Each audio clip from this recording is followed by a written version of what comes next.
America যত এগিয়ে যাচ্ছিল, একটি প্রশ্ন ভেতর থেকে তাকে কুরে কুরে খাচ্ছিল। সেটি হলো দাস প্রথা। উত্তরের রাজ্যগুলো শিল্পায়নে এগিয়ে গেছে, এখন তারা দাস প্রথার বিলুপ্ত চায়। দক্ষিণের রাজ্যগুলো কৃষিভিত্তিক, তাদের তুলা আর তামাকের জন্য দাস শ্রমিক দরকার। টানাপোড়া বাড়তেই থাকলো। 1860 সালে আব্রাহাম লিঙ্কন প্রেসিডেন্ট নির্বাচিত হলেন।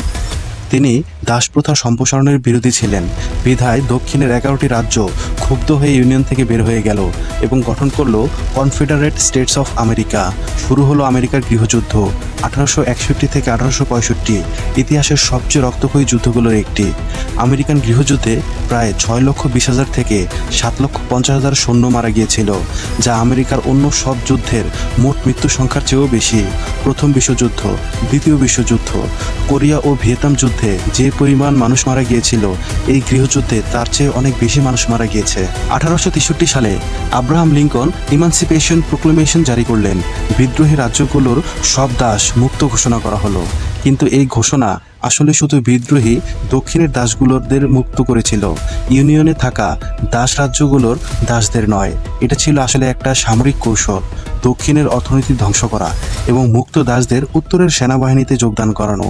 1865 সালে উত্তর আমেরিকা জিতল, দাসপ্রথা বিলুপ্ত হলো, আমেরিকা আবার এক হলো। কিন্তু আব্রাহাম লিঙ্কন সেই বিজয় উদযাপন করতে পারেননি।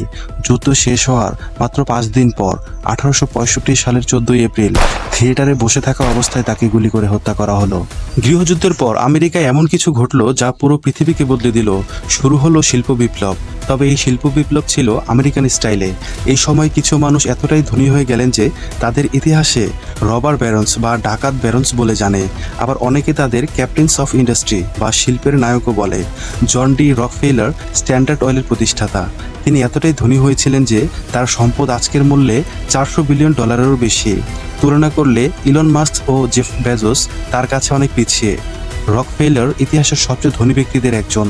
টমাস এডিসন আর নিকোলা টেসলার মধ্যে অর অফ কারেন্টস বা কারেন্টের যুদ্ধ হয়েছিল। এডিসন চেয়েছিলেন ডিসি কারেন্ট, টেসলা চেয়েছিলেন এসি কারেন্ট। টেসলা জিতলেন। আজ যে বিদ্যুৎ আসে সেটা AC current.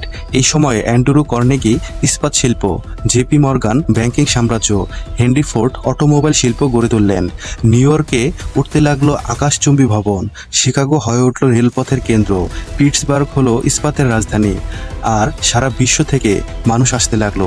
Italy, Ireland, Poland, Germany, চীন ও জাপান থেকে লক্ষ লক্ষ অভিবাসী। তারা স্ট্যাচু অফ লিবার্টি দেখে জাহাজ থেকে নামতো, চোখে জল, বুকে স্বপ্ন। এলিস আইল্যান্ড, নিউ ইয়র্কের এই ছোট্ট দ্বীপটি দিয়ে 1892 থেকে 1954 সালের মধ্যে 1,20,00,000-এরও বেশি অভিবাসী আমেরিকায় প্রবেশ করেছিল। আজকের আমেরিকানদের প্রায় 40%-এর পূর্বপুরুষ এলিস আইল্যান্ড দিয়ে এসেছিলেন। 1914 সালে ইউরোপ নিজেকে ধ্বংস করতে বসলো। প্রথম বিশ্বযুদ্ধে আমেরিকা প্রথম বলেছিল, এটা ইউরোপের যুদ্ধ, আমাদের কি? কিন্তু 1917 সালে জার্মানি যখন মেক্সিকোকে গোপনে আমেরিকা আক্রমণ করতে পরিচিত করলো, বিখ্যাত জিমারম্যান টেলিগ্রাম আর জার্মান সাবমেরিন আমেরিকান জাহাজ ডোবাতে লাগলো, তখন আমেরিকা যুদ্ধে ঢুকলো। আমেরিকা যুদ্ধে ঢোকার আগেই ইউরোপের দেশগুলো একে অপরকে ধ্বংস করে ফেলেছিল।